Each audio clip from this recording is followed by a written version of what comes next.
Media का mic लेकर के और ये कैमरा लेकर के अगर आप आए हुए हैं तो समाज में कहीं ना कहीं आप दुनिया में व्यवस्थाओं को ही तो दिखाते हैं कि नौजवानों के साथ क्या दिक्कत है, बच्चों के साथ क्या दिक्कत हो रही है, महिलाओं के साथ क्या उत्पीड़न हो रहा है, वकीलों के साथ क्या हो रहा है, यही सब दिखाते हैं ना। यही आपकी ड्यूटी है और यही एक जिम्मेदार नागरिक की ड्यूटी है। कांग्रेस पार्टी के कार्यकर्ता होने के नाते से जितेंद्र पांचाल जी का बेटा संयम पांचाल, उसने भी सिर्फ इतना दिखाने की कोशिश करी कि ये बिल्डिंग जो है यहाँ पे अभी भी एक स्कूल चल रहा है, जो कि बिल्डिंग की अभी आपने देखा होगा एक स्कूल में ऊपर से पत्थर गिरने की वजह से एक बच्चे की मौत भी हो गई है। आपने न्यूज में भी देखा होगा, यूपी की ही ये बात है। तो अगर हम किसी चीज को दिखाते हैं, दर्शाते हैं, समाज को अवगत कराते हैं तो ये गैरकानूनी कहाँ हुआ? अगर ये गैरकानूनी है तो जितने भी मीडिया वाले हैं जो निष्पक्षता दिखाते हैं सभी के खिलाफ मुकदमा होना चाहिए, सभी के चैनल के खिलाफ मुकदमा होना चाहिए। जो समाज में अच्छी चीजों को दिखाते हैं, लोगों की परेशानियों को दिखाते हैं, तो ये गैरकानूनी कहाँ हुआ? अगर संयम पांचाल ने जनता को ये दिखाया है, सरदने के लोगों को, मेरठ के लोगों को दिखाया है कि यहाँ की व्यवस्थाएं ऐसी हैं और यहाँ पे आज भी एक स्कूल चल रहा है, तो ये गलत कहाँ है? और वो ये लड़का अभी नौजवान है तो तुम क्या झूठे मुकदमे करके इसकी जिंदगी बर्बाद करना चाहते हो कि कल को ये कहीं नौकरी पे ना लगे? नौकरी वैसे ही नहीं है, सरकार वैसे भी नौकरी नहीं दे रही है। जो रहे सही बच्चे पढ़ रहे हैं, लिख रहे हैं, तो तुम इतने छोटे छोटे उम्र के बच्चों का जीवन बर्बाद करोगे। आप एक पोस्ट पे जिस पे बैठे हुए हैं उस पोस्ट की जो तनख्वाह है आज भी वो हमारे टैक्स से आती है। तो आप जनता के सेवक है, ना कि जनता के किसानों के बच्चों को तुम इस तरीके से झूठे मुकदमे करके फंसाने के थोड़ी काम करोगे। अरे आप इतनी जिम्मेदार कुर्सी पे बैठे अपना बड़प्पन दिखाइए, अपना बड़प्पन आगे रखिए। आपको तो सहयोग करना चाहिए था कि एक बच्चे के अंदर इतना साहस आया है कि चलो वो कुछ चीजों को दिखा तो रहा है। हो सकता है हर जगह आप हर स्कूल में आप नहीं जा पा रहे हो, आप तक ये खबर पहुंच रही है, तो ये तो अच्छी बात है ना आपके लिए। आप तो बताइए कितने गाँव के आपने दौरे किए सरदने के अंदर? सरदने विधानसभा में कितने गाँव आते हैं आपको तो ये भी नहीं पता होगा। बताइए कितने गाँव के दौरे यहाँ के एसडीएम साहब ने किए। तो आप अपनी तानाशाही दिखा करके और आप ये दिखा रहे हैं कि हम ये दबा सकते हैं, तो वो तो दबने वाला नहीं होता ना। तो इसके बाद क्या आपका रहेगा? जो ये मुकदमा किया गया है ये बिल्कुल गैरकानूनी है, मुकदमा ये वापस होना चाहिए। नहीं तो हम लोग क्या कर सकते हैं? कोई हम इनकी तरह तो डंडे नहीं चला सकते, हम प्रशासन को आगे करके लठ तो नहीं बजा सकते, हम किसानों के ही भाइयों को और बच्चों से नहीं बढ़ा सकते ना। हम क्या करेंगे? हमारा जो अधिकार है हम अपनी बातों को ज्ञापन के माध्यम से, और ज्ञापन के माध्यम से अगर नहीं सुनी जाती तो पंचायत के माध्यम से, पंचायत के माध्यम से अगर नहीं सुनी जाती है तो फिर सड़कों से संसद तक आवाज उठती है। हम यही करेंगे जो संवैधानिक तरीका है, जो गांधी जी की नीतियों से आज तक आंदोलन करते हुए हम लोग आए हैं। इस देश को आजाद कराने वाली एक ऐसे संगठन विचारधारा से, कांग्रेस से हम जुड़े हुए हैं, तो हम तो संवैधानिक तरीके से सब चीजें करेंगे ना। स्कूलों की अव्यवस्थाओं के खिलाफ क्या आगे भी और वीडियो बनाई जाएंगी? देखिए, जो अव्यवस्था हो रही है बिल्कुल बनानी चाहिए। ये कहाँ का लॉ है कि कोई भी परमिशन लिए बिना वीडियो नहीं बना सकता? अरे परमिशन को क्या, वहाँ पे कोई लड़ाई हो रही है, दंगे हो रहे हैं, फसाद हो रहे हैं, स्कूलों में तुम क्या व्यवस्थाएं बिगाड़ रहे हो वही तो दिखाया जा रहा है। बच्चों को खाने में क्या मिल रहा है वही तो दिखाया जा रहा है। तुम मिड डे मील के नाम पे इतना पैसा हड़प रहे हो, उसको ही तो जागरूक किया जा रहा है। तो क्यों नहीं बनानी चाहिए? तो फिर सभी मीडिया वालों को अपना काम बंद कर देना चाहिए। भाई मीडिया वालों का जो जिम्मेदारी आप लोग निभाते हैं, आज तक आप दुनिया की चीजें दिखाते आए, अपने घर से अपने बच्चों से आंखें मिला के जब आप बात करते हैं कि हाँ ये बात आज हमने दिखाई क्योंकि कल को हमारे बच्चे का भविष्य भी है, तो क्या आप अपना काम बंद कर देंगे? क्या आप दिखाना बंद कर देंगे सच को? आज जेनजी और अल्फा को मजबूर कर दिया गया है सड़कों पर उतरने के लिए। आज बच्चे मजबूर हैं कि अपनी शिक्षा व्यवस्था को सुधारने के लिए और स्कूल की व्यवस्था को दिखाने के लिए, आज स्कूलों की क्या कंडीशन है, क्या वहाँ के हालात हैं, वो बच्चों को मजबूर कर दिया है। आज रोजाना आप पेपर में देखते हैं, आप लोग तो छापते हैं, आप लोग दिखा रहे हैं, क्या इसका मतलब ये नहीं है कि आप लोग के भी केस हो जाएगा? आज ये जो युवा है, जो जनता है, आम जनता है, वो स्कूलों की या गाँव की हालत यदि नहीं बताएंगे और यदि वो अधिकारियों के पास जाकर के वहाँ की स्थिति को सुधारने के लिए नहीं कहेंगे तो फिर कौन कहेगा? ये तो नागरिक, जो आम नागरिक है उनकी जिम्मेदारी बनती है। आज ये युवा है, जो पांचाल जी के बेटे संयम पांचाल ने किया वो हर किसी बच्चे को करना चाहिए। आज इस गाँव में स्कूलों की और आपके अस्पतालों की क्या व्यवस्था है वो हर किसी से छिपी नहीं है, हर किसी को पता है। मैडम जी, जैसे कि एक एडवोकेट को शांति भंग में चालान किया है, तो शांति एडवोकेट से कैसे शांति भंग हो रही थी, ये क्या था?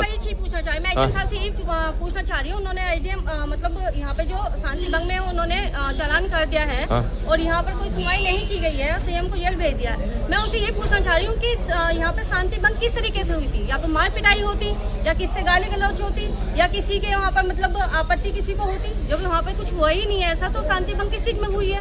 किसमें सीएम का चालान कर दिया गया? यदि एक आम नागरिक, नागरिक को अपनी बात रखने के लिए सड़कों पे बैठना पड़ रहा है, तो इसका मतलब कहीं ना कहीं सरकार इसके लिए प्रशासन जिम्मेदार है।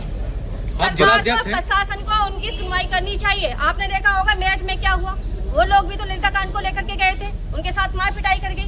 मगर एक यदि उच्च स्तर पर बैठा हुआ अधिकारी इस तरह की बर्बरता दिखाएगा तो जनता, आम जनता कहाँ जाएगी सुनाने के लिए अपनी बातों को? आप मुझे बताइए ना। अध्यक्ष जी, आप जिला अध्यक्ष हैं कांग्रेस के, क्या पूरा मामला और आप क्या करने की आपकी योजना है, क्या करेंगे? तो आपको जो है मेरी बहन, उन्होंने आपको जो है पूरा प्रकरण बता दिया, आपके भी जो है संज्ञान में है। हम तो जो है एसडीएम साहब से पूछने आए हैं कि जब आपने इस कुर्सी का एक बड़ा एग्ज़ाम पास करा, सिर्फ जो है ऊपर से जो आदेश आता है उसको आँख नीच के पालन करने के लिए जो है इस कुर्सी पे बैठे हो, या जो है अपना भी कुछ दिमाग बुद्धि लड़ाओगे आप? जब आप यहाँ थे, रोज 151 में जो है पुलिस जो है लोगों के चालान कर रही है, उसके बाद आप जेल भेज रहे हो, जबकि जो है सबकी जो है जमानत यहाँ से दी जाती। क्यों नहीं दी आपने यहाँ से जमानत? ये दर्शाता है कि आप लोग सिर्फ जो है आंख बंद करके, कान बंद करके, जो ऊपर से आदेश आ रहा है उसका आप पालन कर लो। ऐसा यहाँ नहीं चलने का। अब हम यहाँ पर है, यहाँ पर पूरी लॉ एंड ऑर्डर की सिचुएशन है। करो 151 में हमारा चालान, हम कह रहे हैं अब करवाओ। अब है लॉ एंड ऑर्डर की पोजीशन खराब, एक अकेला क्या जो है लड़का क्या लॉ एंड ऑर्डर की पोजीशन खराब कर रहा था, हमें बताओ।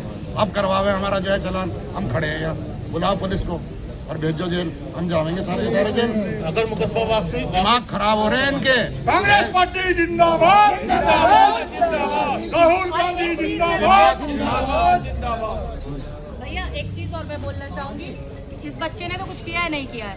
अभी मेरे जिलाध्यक्ष गौरव जी ने आपको बताया कि इतने सारे लोग हैं, ठीक है, हम सभी अपने जिलाध्यक्ष की बात का सभी समर्थन करते हैं जी, हाथ उठाइए। सभी समर्थन हम लोग करते हैं, जो हमारे जिलाध्यक्ष कहेंगे हम वो यहाँ पे करेंगे और बैठे हैं, ठीक है, आप हमारा चलान करिए। लेकिन एक चीज मैं भी पूछना चाहूंगी कि इनकी खुद की संपत्ति की जांच जो है उसके लिए मैं जरूर आवाज उठाऊंगी। इनकी खुद की संपत्ति की जांच होनी चाहिए।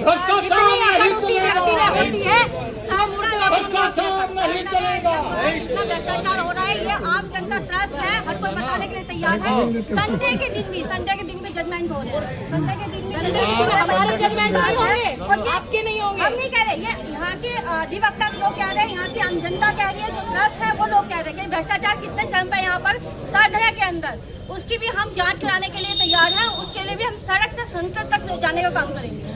इनके दिमाग खराब हो रहे हैं। ये देखो ना एसएसपी साहब ने क्या करा है, अपने कार्यालय में मारा है।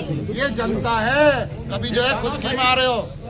ये बता रहे चेतावनी है जो है यहाँ के एसडीएम को भी और जो है मेरठ भी। हम जो है बहुत शांत स्वभाव की जो है पार्टी है, शांत स्वभाव से काम करते हैं। आप सब लोग इसके गवाह हैं, पर जो है मजबूर न करा जावे जिला कांग्रेस कमेटी को कोई भी ऐसा कदम उठाने के लिए जिसके लिए प्रशासन हमें जो है फिर बाद में जो है जिम्मेदार ठहरावे। ये बता रहे हैं, बिगड़ बर्दाश्त नहीं करने का। अध्यक्ष जी, मुकदमा वापस न लेने पर क्या कार्रवाई होगी? वो जो है आंदोलन होगा जी, आंदोलन यही बैठे हैं, डरते नहीं है किसी से भी। मुकदमा करेंगे जो संवैधानिक रूप से। रियानुद्दीन साहब, इस प्रकरण पे क्या कहना चाहेंगे? मेरा कहने का मकसद ये है कि लॉ एंड ऑर्डर, एक सेकेंड भाई, ये जो संयम पांचाल का 151 के अंदर चालान किया गया जी। मैं ये पूछना चाहता हूँ कि भारतीय लॉ के अंदर दो पक्षों में अगर विवाद होता है तो 151 की जाती है जी। कहीं लॉ एंड ऑर्डर सिचुएशन खराब हो रही हो जब 151 की जाती है। किसी की वीडियो बनाने की सरकारी संस्था में क्या लॉ एंड ऑर्डर खराब हो रहा था? क्या ऐसा कोई उस वीडियो के अंदर से मैंने भी देखी है, कोई ऐसा तो प्रयास था नहीं कि कहीं लोगों को उत्तेजित किया जा रहा हो। तो ये तो बिल्कुल निंदनीय है इस प्रकार की कार्रवाई। और यहाँ पर एसडीएम ऑफिस के पास हम यहाँ पर आए हैं ज्ञापन लेकर कि इन पर जो ये निर्दोष लोगों पर मुकदमा लिखा गया है ये वापस हो। यहाँ भी मांग लगाएंगे, गुहार आला अधिकारियों से भी करेंगे। और जब अगर बिल्कुल ही मजबूर हो गए, कहीं कुछ प्रयास न हुआ, तो कांग्रेस शांतिपूर्वक धरना देगी। जी, जितेंद्र भाई।